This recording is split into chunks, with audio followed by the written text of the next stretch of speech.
দুখে আজি গোটেই অসমতে এই কাৰ্যসূচী উদযাপন কৰিছে। APCC কিষাণ গোটৰ চেয়াৰমেন হৰিপ্ৰসাদ শইকীয়া ডাঙৰীয়া, আমাৰ মাননীয় বিধায়িকা নন্দিতা দাস বাইদেউ, আমাৰ APCC ভাইচ প্ৰেচিডেণ্ট তালিকা বাইদেউ, ৰূপা দেৱী ডাঙৰীয়া, গগৈ ডাঙৰীয়া, আমাৰ সাধাৰণ সম্পাদক সুন্দৰ কলিতা, আনোৱাৰ আহমেদ, ৰাজেশ যোশী প্ৰতিবাদ কৰিছিলে। তাত প্ৰায় 144গৰাকী কৃষকৰ ব্ৰিটিছৰ গুলীত পুলিচৰ গুলীত মৃত্যু হৈছিলে। আজি তেখেতসকলক এই পবিত্ৰ দিনটোত শ্ৰদ্ধাঞ্জলি জনাবৰ কাৰণে আমি অসম প্ৰদেশ কংগ্ৰেছ কমিটি, দৰং জিলা কংগ্ৰেছ, আমাৰ চিপাঝাৰ কংগ্ৰেছ আমি সকলোৱে আহি সমবেত হৈছোঁ। আৰু ব্ৰিটিছে যিটো কৃষকৰ ওপৰত অত্যাচাৰ চলাইছিলে সেই সমান্তৰাল অত্যাচাৰ যোৱা 2020 চনতো পাঞ্জাৱ, হাৰিয়ানা, উত্তৰ প্ৰদেশৰ কৃষক, গোটেই দেশৰ কৃষকৰ ওপৰত 3খন ক'লা আইন জাপি দি কিধৰণে চলিছিল সেয়া আমি সকলোৱে দেখিছোঁ।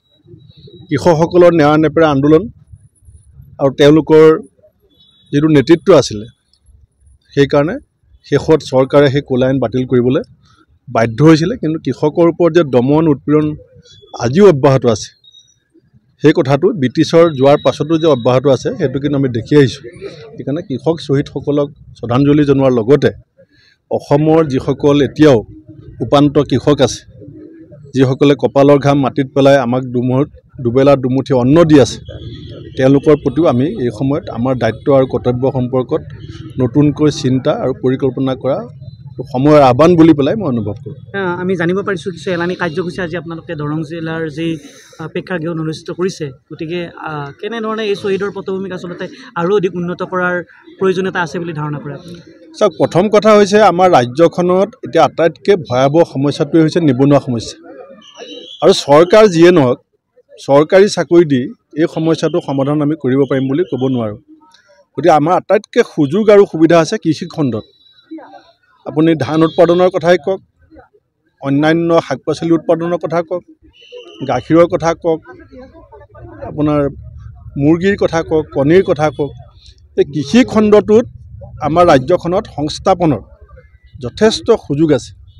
আৰু সেইকাৰণে যিসকল ব্যক্তিয়ে নিৰবিচ্ছিন্নভাৱে এই কৃষি কৰ্মটোৰ জৰিয়তে আত্মনিৰ্ভৰশীল হ'বৰ কাৰণে এটা প্ৰচেষ্টা চলাই আছে, তেনেকুৱা বচা কিছু কৃষকক আমাৰ দৰং জিলা কংগ্ৰেছ আৰু চিপাঝাৰ জিলা কংগ্ৰেছে আজি ব্লক কংগ্ৰেছে আজি সম্বৰ্ধনা জনাবৰ কাৰণে সিদ্ধান্ত কৰিছে। ইয়াৰ উদ্দেশ্যটো হৈছে যে আত্মনিৰ্ভৰশীল আৰু জাতিক স্বাৱলম্বী কৰিবৰ কাৰণে কৃষি খণ্ডৰ জৰিয়তে যিটো সুযোগ আৰু সুবিধা আছে সেই কৃষকসকলে যিটো বাট দেখুৱাই আছে তেওঁলোকক প্ৰেৰণা দিয়া আৰু নতুন চামে যাতে সেই বাটটো চিনি পায় তাৰ কাৰণে এটা পৰিৱেশ আমি কংগ্ৰেছ দলে দৰঙৰ মাটিৰ পৰাই আৰম্ভ কৰিব বিচাৰোঁ।